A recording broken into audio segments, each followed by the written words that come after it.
Celis. I'm going to present this paper. I'm part of the Department of Communication and Psychology in Aalborg University in Copenhagen. I'm presenting on behalf of the other co-authors, Rikke Magnussen, Ingrid Mulder, and Birger Larsen. And this research is funded by the Marie Curie initiative called ODECO. And ODECO is aimed at addressing challenges in the creation of user-driven, circular, and skill-based and inclusive open data ecosystems. So that's the frame of the project. I would like to briefly start for discussing what is open data. So open data is mainly all digital data that is available without any technical or legal restriction.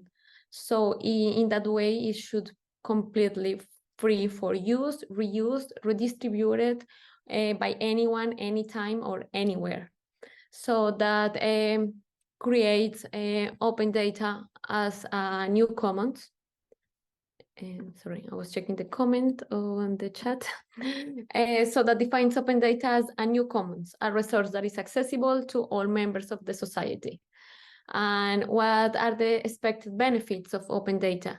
So pretty much creating value for citizens and for the society in general, increasing citizens' participation, increasing transparency in societies, in governments, and accountability. So all of these benefits are sounds very ideal and very utopic in so many ways, but in reality, not everybody is able of using this open data, because people face a lot of barriers, such as the lack of skills or the lack of resources or the lack of data expertise for really being able to grasp all the benefits out of the available data. So regular citizens, they encounter big data sets, languaging programs, or open data portals that are really not accessible. So there are a lot of, there are increasing strategies that focus on the training and teaching of these kind of skills, or that they are trying to tackle the barriers. There is the entry point of this research. So wondering how these skills that are missing for open data connect also in education, how the education that maybe all that you have been discussing also during this session, like new models of teaching, can prepare better students for a data-driven society, for a society that has to face very complex and ill-defined challenges. So, and in that way, contributing to a generation of open data literate citizens. But the question is, like, what are in specific these skills and competences for using open data and being part of an open data ecosystems? What in specifics, and how can we teach, or how can these skills and competences be taught? So these are the two main questions leading this systematic mapping review. So we look into current open data strategies in education, and we try to uncover the open data skills that are trying to be developed for the current open data strategies. And we also map the educational approaches. In that way, we conclude in this paper, or we try to go towards a framework for open data literacy in education. So I want to provide an overview of the results. So considering the skills as main learning outcomes, or the final result expected of a learning activity. So we map not just the skills expected, but also we map different elements, such as the learning theories that were addressed in the initiatives, the characteristics of the learners, other participants that were involved, the kind of the environment, the activity in itself, the learning activity in itself, and that led to some of our conclusions. So to summarize, regarding the skills, we found two categories of skills, one related with the data, one related to the context.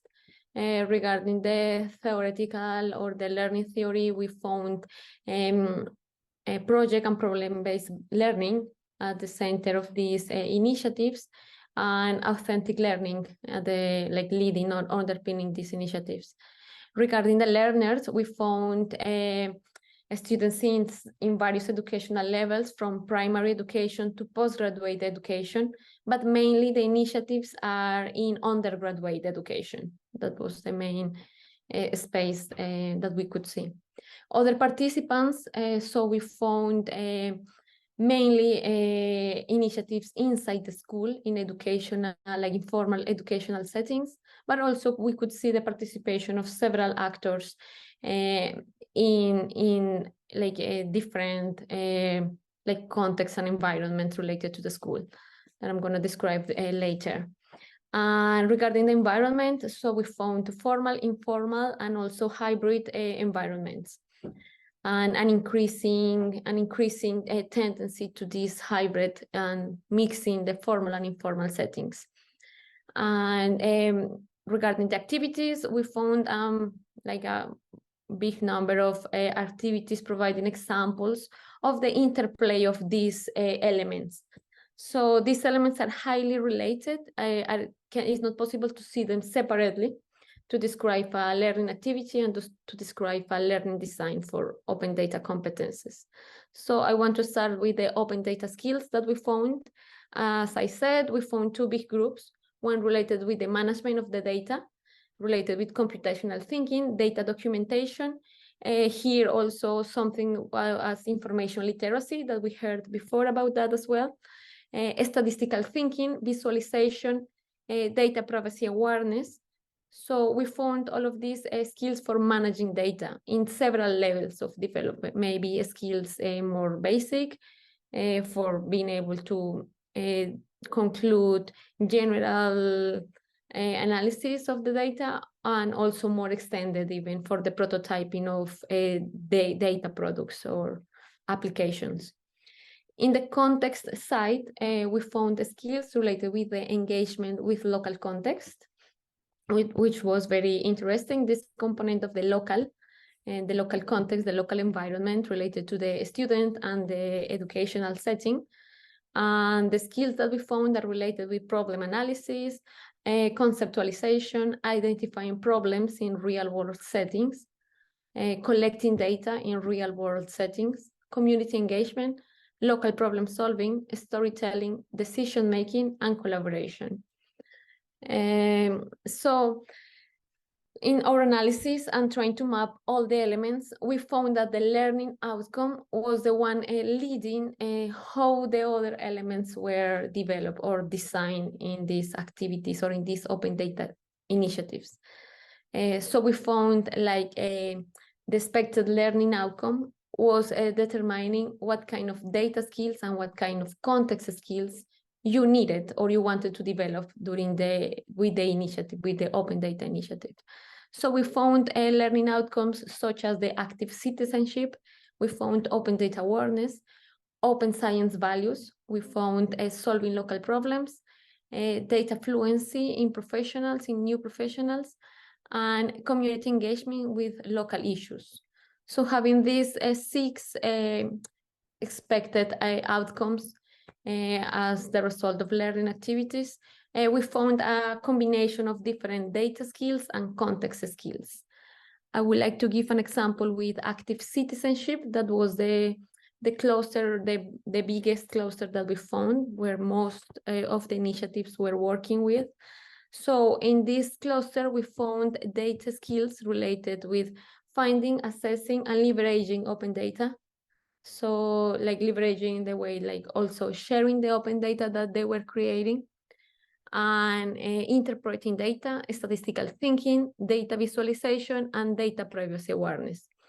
And related to the context skills, we found identifying problems in real-world settings, collecting data as a main activity, and engaging with a local community. So this combination of skills was central for achieving this active citizenship.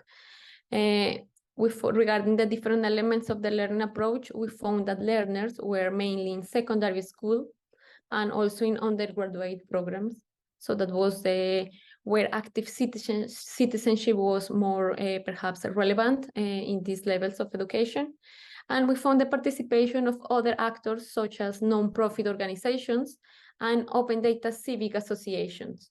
So that was very relevant, the participation of other actors in the connection of the community, the schools, and in the creation of an ecosystem.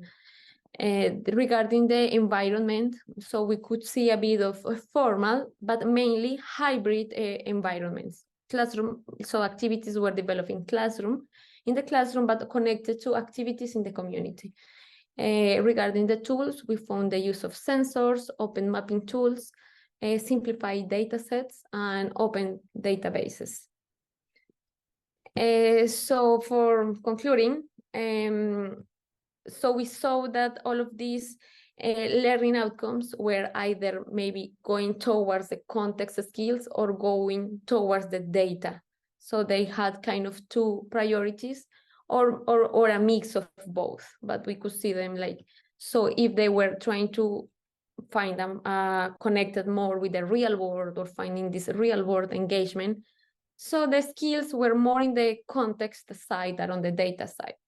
Instead, if the initiatives were more related with the data management, so in the case of the data fluent new professionals, so all the initiative and the learning activity was going towards an advanced use of the data.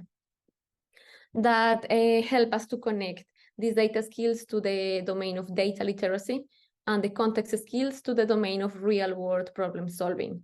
So this is key for the future and for the current development of learning designs that can support students and users as active contributors of this open data ecosystem, but also more engaged with the local context and active members of the society, acquiring this combination of data skills and context skills. Alejandra, could you talk just a little bit about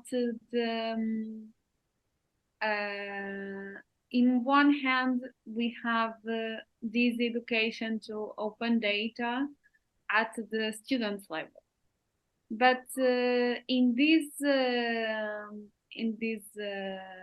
when we talk about these skills, we have to act firstly on the organization level, because if the organizations do not have the policy making and how to do this, even if the students are aware for it, it can be difficult. Have you find these questions addressed in your systematic mapping? Definitely. I think it's a very interesting point.